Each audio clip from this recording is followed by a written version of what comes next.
Salut tout le monde, j'espère que vous allez bien les amis. On est parti pour une nouvelle vidéo. On va démarrer avec cette date. Il y a un an, jour pour jour, le premier but d'Antonio Rüdiger sous ses nouvelles couleurs. Si mes souvenirs sont bons, c'était en Ligue des Champions lors d'une rencontre entre le Shakhtar et le Real.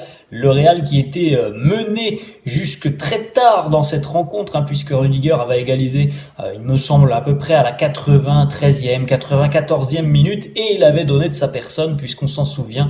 Il avait marqué de la tête, je crois que c'était sur un ballon de Toni Kroos, me semble-t-il. Il avait marqué de la tête, mais il y avait eu aussi une collision entre Rüdiger et le gardien du Shakhtar, et Rüdiger avait été ouvert au niveau du visage. Il avait un œil au beurre noir, il avait le maillot tacheté de sang, et puis vous pouvez le constater, je pense que vous vous souvenez de cette petite particularité, il y avait une tache de sang en forme de cœur à côté du logo du Real. Et bien tout ça, c'était il y a un an. On continue les amis avec la une du quotidien AS. On ne va pas regarder la une de Marca parce que l'on n'a pas grand chose qui nous intéresse en ce qui concerne le Real. Le quotidien AS qui titre sur la rencontre ce soir entre l'Espagne et l'Écosse. C'est un duel de leaders tout simplement dans ce groupe.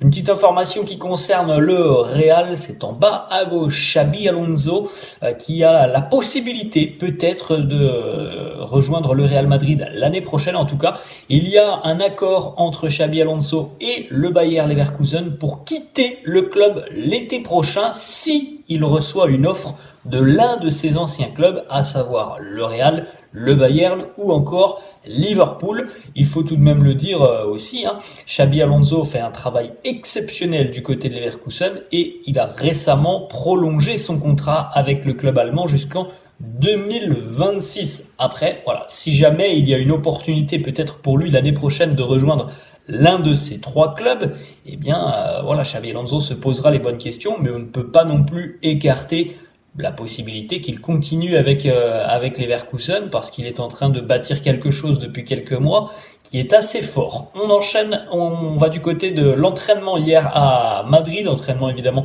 sans les internationaux. David Alaba et Arda Güler se sont exercés à l'écart du groupe, un petit peu sur le terrain, mais aussi à l'intérieur des installations dans le gymnase. On regardera quelques petites photos de Carlo Ancelotti qui n'était pas présent à l'entraînement hier puisqu'il était à Parme, on va en parler dans quelques instants. L'entraînement a donc été dirigé hier par l'entraîneur de la Castilla, à savoir Raúl. Les joueurs de l'équipe première se sont entraînés avec les joueurs de la Castilla. Petite information qui concerne David Alaba, ça nous vient du quotidien Marca qui annonce que David Alaba sera prêt pour la rencontre de Liga face au FC Séville dans petite dizaine de jours maintenant. En ce qui concerne Arda Güler, voilà, on devrait le revoir avec le groupe lors de l'entraînement d'ici là aussi 10-15 jours à peu près, mais en tout cas Arda Güler lui ne devrait pas être disponible pour affronter le FC Séville. On continue, on a une petite déclaration de Rossellou assez sympa, cette déclaration de Rossellou qui nous dit « J'ai souvent entendu dire que le Real n'avait pas de neuf, mais quand on marque des buts, les avis changent. Les enfants me disent Rossellou, honte à toi, et les enfants ne mentent jamais. » On poursuit une petite page consacrée à Luka Modric qui est évidemment avec sa sélection croate. Il était d'ailleurs hier en conférence de presse. Il a été questionné sur sa situation du côté du Real, situation assez compliquée pour lui parce qu'il n'a jamais connu le banc de touche tout au long de sa carrière. Donc voilà, la répétition des matchs sur le banc est quelque chose de nouveau pour Lucas. Il nous dit c'est une situation qui est nouvelle pour moi. Il est vrai que je ne joue plus comme avant et pas autant que je le voudrais. Je veux toujours jouer. Je ne veux pas de repos. C'est comme ça que je me sens le mieux et que je me prépare le mieux pour ces rencontres. C'est une situation qui ne me plaît pas beaucoup. J'ai envie de jouer, je me sens bien, je me prépare du mieux que possible pour jouer. Je suis prêt à jouer tous les 3 jours parce que physiquement et mentalement, je me sens bien. Ça serait différent si je n'étais pas en forme physiquement ou mentalement. Tout autour de moi me semble normal. Voilà, je dois accepter ma situation et continuer d'avancer. Bon, la répétition des matchs tous les 3 jours pour Luka Modric, c'est quelque chose qui, selon moi, ne serait pas une bonne idée. On l'a vu la saison dernière.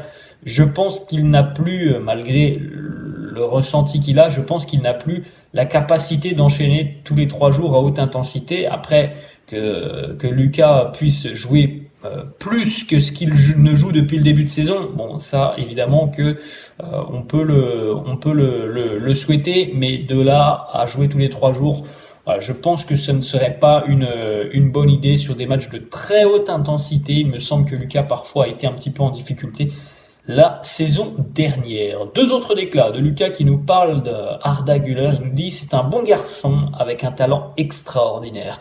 C'est dommage qu'à cause d'une blessure, il n'ait pas encore eu l'occasion de le montrer aux supporters du Real. Alors pour la petite info, ce soir, la Croatie affronte la Turquie. Alors évidemment, Arda Güler ne sera pas là. On poursuit autre déclat de Lucas sur Arda Güler. Il nous dit: il a une brillante carrière devant lui. Il donnera beaucoup de bonheur aux supporters du Real. Il faut le laisser être Arda Güler. Ne pas lui mettre la pression, ni le comparer à un autre joueur, pas même avec moi. Quand on voit toutes les déclarations et tout l'engouement qu'il y a autour de Arda Güler depuis le début de saison, on a vu Toni Kroos, on a vu Luka Modric, on a vu Carlo avec des mots très élogieux envers le jeune Turc. Et il est vrai que l'on est tous très impatients de le voir disputer quelques minutes avec le maillot du Real. On poursuit les amis, une petite information Fabrizio Romano. On en avait parlé il y a quelques jours, c'est désormais presque officiel. Fabrizio Romano a annoncé hier que tout était bouclé à 99%. Eduardo Camavinga va signer un nouveau contrat de longue durée avec le Real. Un contrat qui devrait l'emmener avec le club merengue jusqu'en 2028. Tout comme pour Vinicius, il y aura une nouvelle clause libératoire pour Camavinga. Elle s'élèvera à 1 milliard d'euros. On poursuit les amis avec quelques petites informations qui concernent Carlo Ancelotti, qui était donc à Parme hier. Premier déclat de Carlo qui a été interrogé assez peu sur le foot, parce qu'il n'était pas là pour le foot justement à Parme hier. Carlo qui nous parle des favoris en Ligue des Champions. Il nous dit, comme toujours, il y aura le Real, le Barça, City et le Bayern Munich. Bon, il n'y a pas de grande nouveauté par rapport aux années précédentes. D'autres informations, donc Carlo était hier à Parme avec cette tenue un petit peu particulière, une tenue qui n'est pas habituelle. C'est une tenue de prestige, puisque Carlo a obtenu hier un master honoris causa en sciences et techniques des activités physiques préventives et adaptées. Le tout à l'université de Parme. Bref, grossièrement, c'est un doctorat. Vous voyez Carlo tout sourire avec sa belle tenue. Hier, il a travaillé énormément, il l'a dit, pour obtenir ce doctorat. On va terminer, on a deux petites informations. Premièrement, une information qui concerne le Classico qui approche, donc dans une quinzaine de jours maintenant. À Montjuïc, à Barcelone, les supporters du Real devront payer 179 € pour assister au Classico. À Montjuïc, à titre de comparaison, les prix étaient de 125 et 160 € pour les Catalans lors du dernier Classico au Bernabéu. Et on termine une petite déclaration toujours sympa de Gareth Bale. El Chiringuito qui lui a posé une petite question. Qu'est-ce qui te manque le plus à propos de Madrid? La réponse de Gareth Bale: la température. Toujours aussi drôle avec beaucoup d'autodérision Gareth Bale. Voilà les amis, la fin de cette vidéo. J'espère que ça vous a plu. N'hésitez pas comme d'habitude à lâcher un petit pouce bleu. N'hésitez pas non plus à vous abonner à la chaîne. Je vous laisse. Je vous dis à la prochaine. Ciao.